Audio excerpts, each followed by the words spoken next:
welcome. You can feel the love, eh? I can. It's so good to see you. It's quite early. You guys are here so early. I can tell you, they've been here for a while. They have been waiting for you. I mean, regardless of how things have been going this year, obviously, you know, you've still got a lot of fans. People have come a long way to see you. This is the highlight of their day.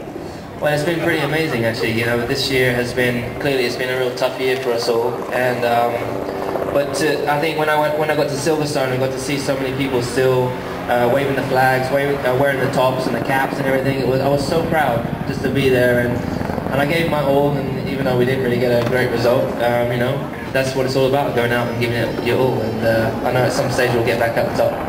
Now I know, when you're having an off day, does that help? Does it just put more pressure on you, or does it actually help knowing that you've got, I mean, so much support? People are willing you to do well.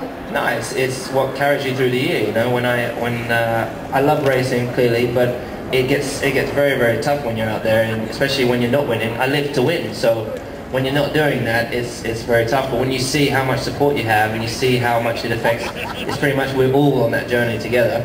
And so I like to carry everyone with me, and you know, especially through Silverstone, I was just on the high through the whole weekend. So regardless of where we finished, everyone just carried me on such a high. I felt great. Now, I know, you may have had a chance to read the programme, but the theme for this year's Goodwood is true grit and feats of endurance and whatever. Now, we've seen your true grit, 2007, 2008, both fantastic years, and I mean, you drove superbly. Obviously, this year, slightly tricky, but it is that true grit, it's that fighting spirit that racing drivers have deep within them that just makes them keep fighting. I mean, you'd push the car around if that's what the race was, wouldn't you? Absolutely, yes. I mean, it's the same for everyone, you know. You're passionate about something. I'm passionate about racing cars. I'm passionate about winning, and I get out there, and every day I wake up, I train to be the best. I arrive at the circuit, and I want to be at the front, and I want to be beating everyone. And even when you're at the back, you still have this belief. Even if you're last, you have this belief in you that you can still win the race until you see the checkered flag. So I think it's quite a special thing to have. Now, you're fulfilling a dream here this weekend, aren't you? You're driving Ayrton Senna's car. Why is that so important to you?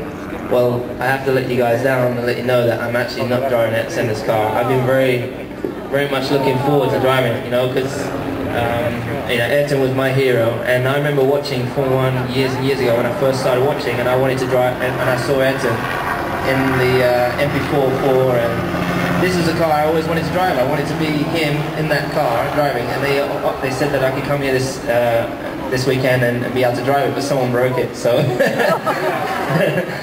no, I don't think they actually broke it. I think it's very old, and it hadn't been driven since. It's very old. It's not that old. I mean, since '89. You make it sound like it's sort of prehistoric. It's not like one of the really old cars. It's pretty prehistoric, I would say.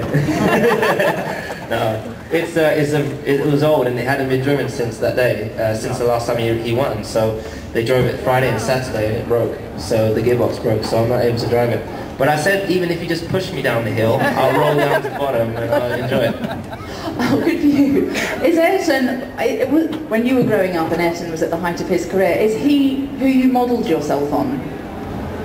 I wouldn't say I modelled myself on him. I never particularly had, I think my dad was really my role model. You know, I never had, I looked at, for sure you looked at musicians, you looked at different people that are in the limelight for kind of a style, but Ayrton was someone that I took on his driving, I looked at his driving style and the way he handled himself with the media, the way he handled himself through the races and how he drove.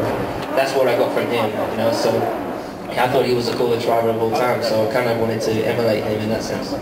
Is there anyone else that you have looked up to and taken points off? Many people. There's lots of athletes. I think as a competitor and as an athlete, you can look at all athletes from all backgrounds that are competing in every different sport, and you see how they perform, how they get themselves up all the time and prepare, and how they, you know, even when I meet people like Paula Radcliffe, you know, I'll ask her how she does it, you know, how, you know, I mean, I haven't met Tiger Woods yet, but I'm sure if I get a chance to meet him, I'll ask him how he remains focused through that 18 holes, or God knows how many holes. Lance Armstrong, yeah, I mean, I read his book, so I kind of have an insight to how he does it, but you can learn something from all these people, so I try to learn as much as possible. Now, coming here to Goodwood, your life is so much in the present. Everything is modern, cutting edge. Obviously, these sort of old 80s cars are prehistoric. But coming here to Goodwood, it is all about the history and what is current. Is there anything that you just that's taken your breath away? I know you don't get much of a chance to walk around incognito, but do you see drivers maybe that you think, oh, wow, my goodness, look, it's him, real life? I've never been one to be starstruck, if I'm honest. I don't know why. We are. No, honestly, I've never been one to be starstruck. But what I am is I meet people in great admiration in what they've achieved and how they present themselves. You kind of look at them and you're just in awe. So there's people I've met like Nelson Mandela, the Queen. When I'm around Sir Jackie Stewart and Sir Sterling Moss, I'm kind of these guys. I drove a very old Formula 1 car from 1934 the other day from Mercedes-Benz. It's a W25 or something like that, and there was no seatbelt. They wore no helmet, and there was. I turned the corner at maybe 20 miles an hour. I nearly fell out the thing. So how they did it at 160 miles an hour back in the day, it's incredible. So when I think about Sir Sterling Moss and how he was able to drive the car at those speeds, and he's still walking around today all happy and cheery, and he takes out his stool. He's got this kind of walking stick thing, and he pulls it out and sits on it and gives me an hour full of stories, you know, advice. Yeah, and advice. Usually about women, actually. He advised me. But, do you want to share any of that with us? No. I'd love to know what Sterling's tips are. They don't need to have come from you now, you see. You can just say, Sterling said. He's quite a character, I have to say. But Cole, what are the best bits, and maybe the worst bits, about being Lewis Hamilton today? Obviously, you've got a pretty cool job. Oh yeah, I'm very blessed to be where I am, and I feel very grateful, and I'm so proud of my family of giving me the opportunity to be where I am, and really just I think everyone has a gift, and you have an opportunity to find that and to go for your dreams, and I've been one of those fortunate people to be able to do that. And I sit here today, I mean, I get to drive a Formula 1 car, I get to do all these amazing things, but for sure there's to everything, I think there's a small downside to things. And for example, last night, I went to Nando's last night. I don't know if you like Nando's. I love going to Nando's. And I went to the cinema with my brother. We watched Terminator, which I was a bit disappointed with. When I went there, I kind of fall back into, when I get away from the racetrack, I fall into back into normal life, because at the Formula 1 track everything's crazy.